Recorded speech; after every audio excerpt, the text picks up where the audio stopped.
Hello, everyone. It's Mike Richardson here with Peer-to-Peer Time, where I interview people in and around the concept of peer forums to get to know them on another level. We find out about their why, what, who, how, where, and when. How and when did their journey bring them to where they are today? What do they do now? What is their combination of activities in their portfolio? What do they stand for? Why do they do what they do? Why has this become the focus of their passion and purpose? And as a result, get to know them on a different level, a real sense of who they are. Today, I'm delighted to be with Philip Guarino in Paris, who's going to be doing a global executive forum and join the team with REF, which we are absolutely delighted about. Welcome, Philip. Thank you, Mike, and really excited to be here and really excited to be launching the Global Forum. Fantastic opportunity and really happy to be talking to you today. Excellent. Well, if we may, Philip, can we start with the basics of what do you do? Oh, that's a loaded question, Mike. No, I'm kidding. So currently, I help. I work as a board advisor to several companies in the technology space. Basically working with leaders on issues around growth, strategy, international development in Europe and in the US. I also work as a consultant and an interim executive with companies internationally that are looking to grow. So sometimes it could be with growing pains, other times it's companies that are in need of strategic advice with respect to investments or market performance. Right. And in my free time, all that free time, you have some? I have a few hours every day between 1 a.m. and 4 a.m. I'm a board member at Harvard Alumni Entrepreneurs. I've been a member of for 23 years now. Can't believe it. Don't want to reveal my age. It's the largest alumni interest group at Harvard, and we have about 18,000 members in 104 countries. And also chairman for Europe. And what's interesting there is that I've really worked to build a global ecosystem for to support entrepreneurs at every stage of their development. So it's everything from thought leaderships to partnerships with financing sources, so with VCs and angel investors and private equity firms, issues around governance and board development. And really a big focus of it is building relationships across borders that can help propel entrepreneur success. Wow. Yeah. Awesome. Yeah, it's actually a lot of fun. I very much enjoy. Yeah. And I also work with leaders to help them take their leadership skills to the next level. That's something that I'm really passionate about. Having been an entrepreneur myself, an intrapreneur within companies, and an executive as well. Across borders in a number of different sectors. I've worked in consumer electronics and retail, think tanks, luxury, technology. We have to be agile, but it's interesting, where life takes you sometimes. Exactly, yeah. But the common thread is that it's always been in an international context. Right.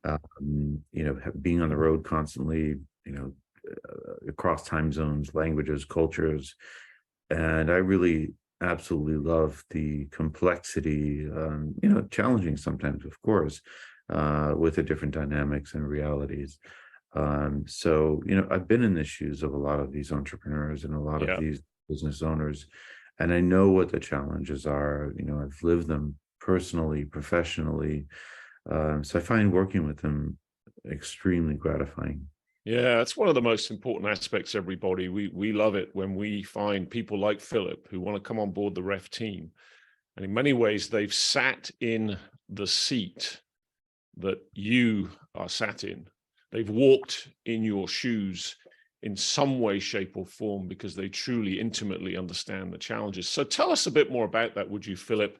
How and when did your journey bring you to where you are today? Oh, that's a funny story. So I was born in Boston, to a multicultural family. My dad is Italian, and he emigrated to Argentina as a child. And it was during the time of Perón. And back then, any immigrant had to change their name from whatever foreign name to a Spanish name. Right. So his name, he was born Giuseppe, and he had to change his name to Jose. So, I'm a 3-year-old and asking, why is it that dad's name is Spanish and my grandparents are speaking an Italian dialect, Italian and Spanish, and why are my aunts all born in Argentina? And, this is at a very young age. My parents were leaving me and my grandparents while they worked. And so, I spent the day at their house and was awfully spoiled by grandmother's wonderful cooking, and every child should be spoiled like that.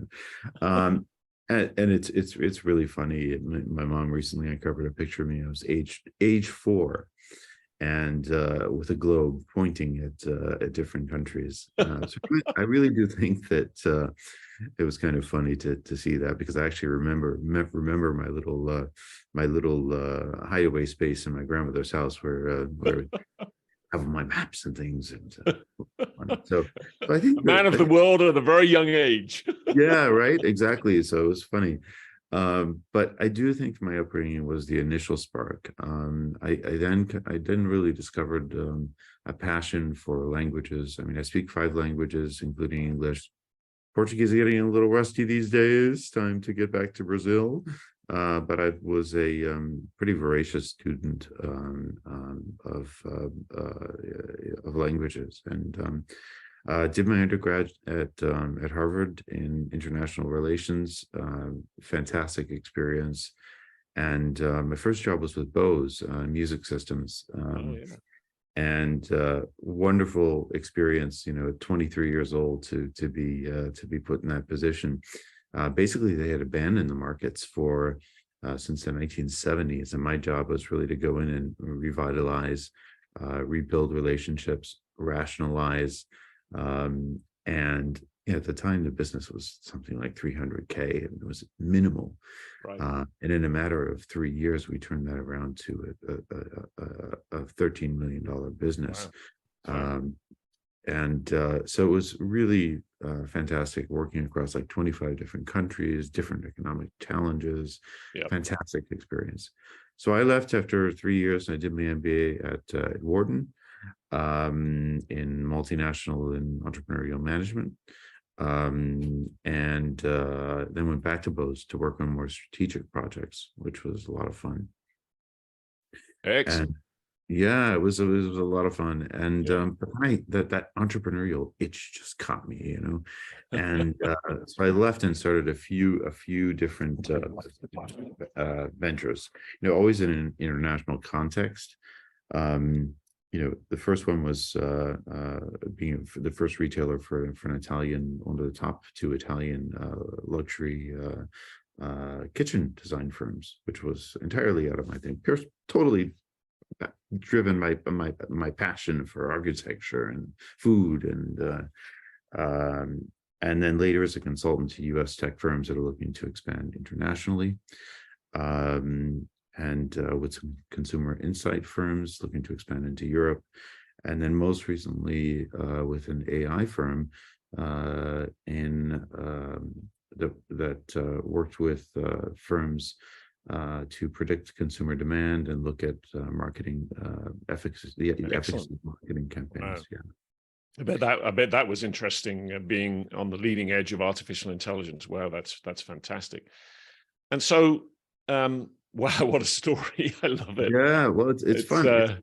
It's what created, an alignment of possibilities here. Everybody, what a fantastic story, and therefore a fantastic forum leader that Philip is going to be of a global executive forum. And so, tell us a bit more, Philip. I'm starting to get a sense of your passion and your purpose. Tell us a bit more about that. Well, if there's one common thread about my career, it's been building businesses and relationships globally. I'm really comfortable shifting languages, cultures. I think the changing dynamics have helped me to be nimble. to adapt, to discover new perspectives and opportunities. And I'm really passionate about the work done with REF, because I've learned in the first person working with executives and teams in 50 countries. I've been in France now for 9 years, which the time flies when you're having fun, right? And you're in Paris, correct? I'm based in Paris, yeah. And this is my fourth country. I was in Italy before that, Argentina before that, and the US.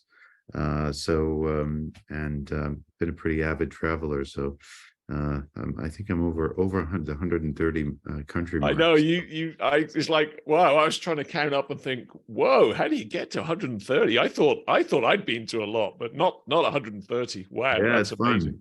Yeah. Well, you work the miles system is what you do. And then obviously, Philip, a REF forum for global executives, obviously a virtual